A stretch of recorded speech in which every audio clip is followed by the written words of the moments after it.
Welcome back to the channel, more Blood and Plunder. Today we're taking a look at another native commander, and this is a pretty famous one, King Philip, and specifically for sort of northeast America here, or the northeastern territories.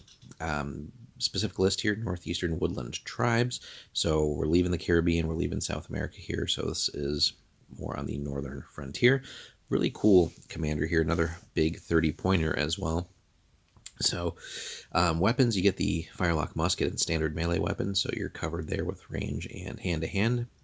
Excellent 12-inch command range, plenty of space with the bubble that creates as far as extending his ability to give command points. Speaking of which, we get the excellent 3 command points, so we've got plenty of good stuff happening already right there.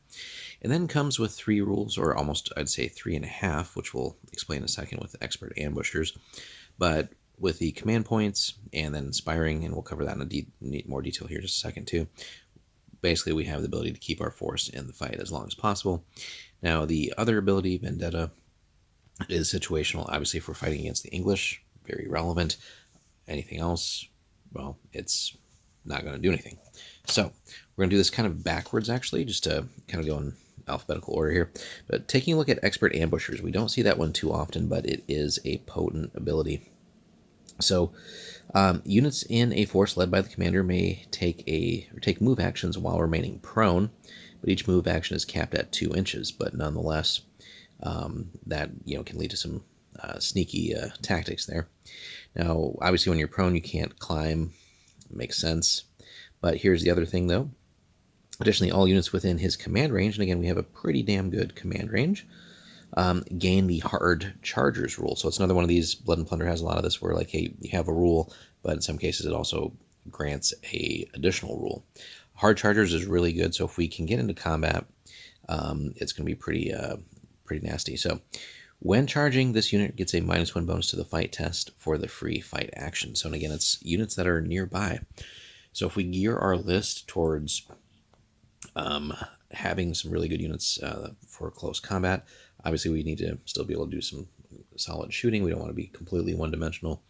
But again, when we get into combat, we get a -1 bonus to the fight test, which hopefully will lead to some fantastic results, and we can just kind of wipe enemy units in that initial round of fighting. With that, again, if we stay in his command range, but we have that 24-inch bubble, so that should be plenty of space. We can fit multiple units in there to take advantage of that. So expert ambushers is pretty dang good.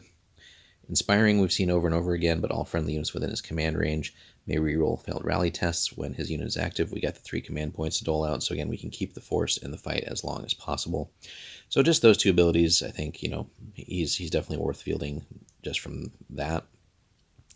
But should we find ourselves facing the English, Vendetta kicks in, and then basically we can re-roll 1 failed die in any rally test. A little redundant, I'd say, almost with inspiring, but it is any rally test, so it doesn't mean we have to be in his command range to do that.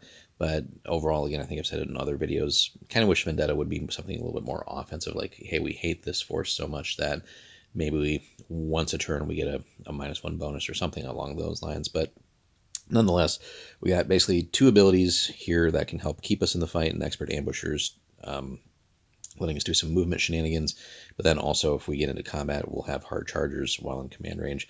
So all in all, really nasty stuff there. So we can keep the force in the fight, hopefully keep them up and running as much as possible. And again, as long as we're in command range, and just get those charges off, as long as we survive maybe any return fire on the way in and all that, we get there, get some good rolls, ideally with units that are already geared for combat. But even then, that -1 bonus can take an average close combat unit and push them up to better levels, or even something that you wouldn't necessarily normally want to charge with, and maybe make them semi-decent, right? Maybe you get some quality rolls off that. So there's just a lot of stuff you can do with that. Let us know, though, if you have run King Philip in that list. Overall, if you feel he's worth the points and how that's gone for you, or if you've come up against him, how your game's fared with that. Thanks so much for watching. We'll have more Blood and Plunder for you very soon.